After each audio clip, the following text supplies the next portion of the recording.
사도가 전한 거룩한 복음입니다. 주님 영광하소서.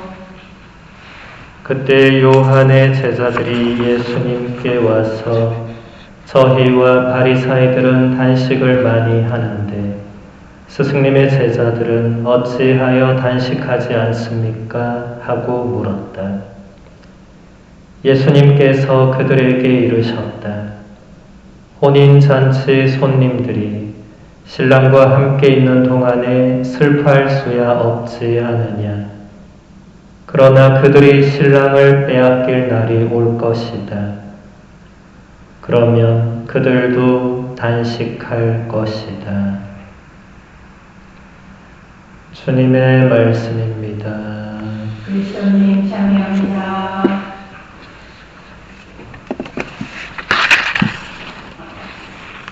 찬미 예수님. 예수님. 오늘 복음에서 세례자 요한의 제자들이 예수님께 이런 질문을 드렸습니다. 저희와 바리사이들은 단식을 많이 하는데 스승님의 제자들은 어찌하여 단식하지 않습니까? 세례자 요한은 광야에서 살며 아주 엄격한 고행의 생활을 했습니다.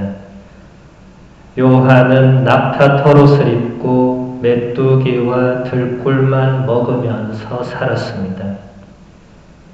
또 요한과 요한의 제자들은 자주 단식을 했습니다.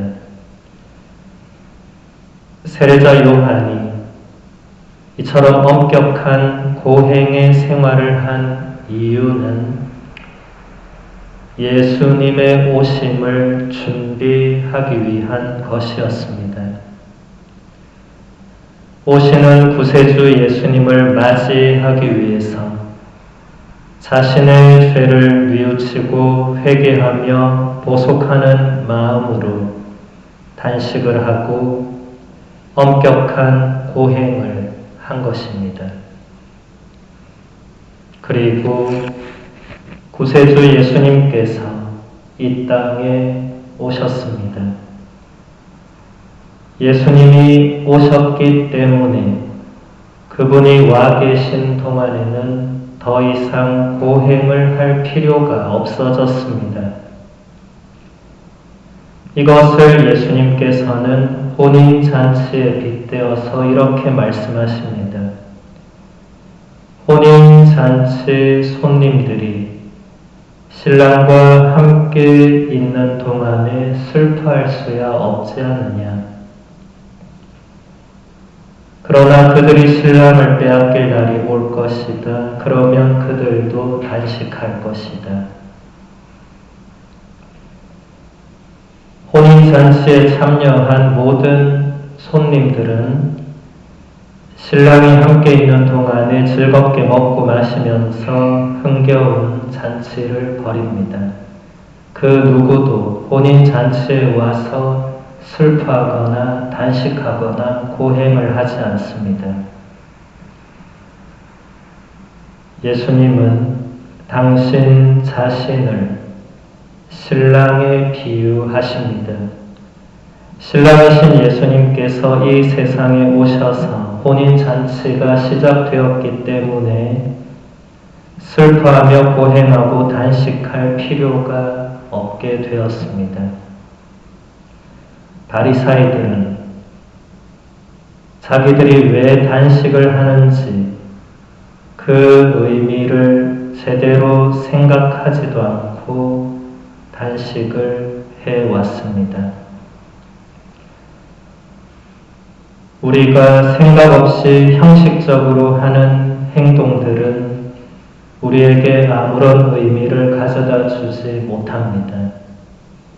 그런 행동들은 우리를 무감각하게 만들고 쉽게 나태함과 악습과 매너리즘에 빠지게 만듭니다. 같은 행동을 습관적으로 반복하다 보면 이런 경험들을 하게 됩니다. 사소한 시기에 우리가 행하려는 단식과 그 모든 희생과 보속의 표현들이 오늘 세례자 요한의 제자들과 바리사이들이 행하던 단식과 똑같아서는 안 될 것입니다.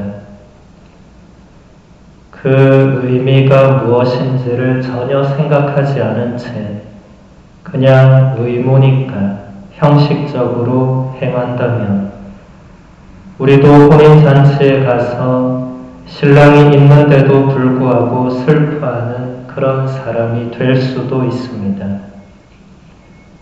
마음을 다해서 또 그 의미가 무엇인지를 생각하면서 단식하고 희생하고 극기를 행하는 그런 사순시기가 되어야 할 것입니다. 어떤 사람들은 자신의 체중을 줄이거나 건강을 위해서 단식을 합니다. 저도 요즘 열심히 하고 있는데 이런 단식의 의미는 자기 자신을 위한 것입니다. 한편으로 또 어떤 사람들은 굶주림으로 고통받고 죽어가고 있는 사람들의 고통에 동참하려고 그들에게 조금이나마 무언가를 함께 나누려는 마음으로 단식을 하기도 합니다.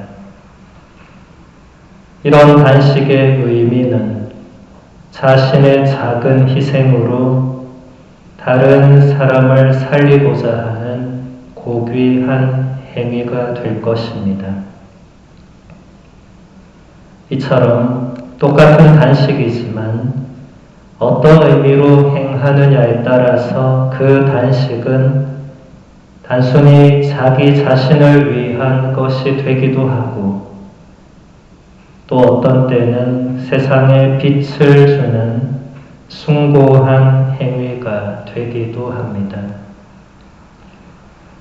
예수님의 부활을 준비하는 이 사순 시기에 우리는 작은 희생 한 가지를 실행하더라도 아무 생각 없이 하지 말고 또 그저 나를 위한 행동으로 만들지 말고 이 땅의 모든 가난한 사람들, 굶주리는 사람들, 힘들고 아파하는 사람들을 위하는 마음으로 그들의 고통과 아픔을 함께 하고자 하는 그런 지향으로 실천하면 좋겠습니다.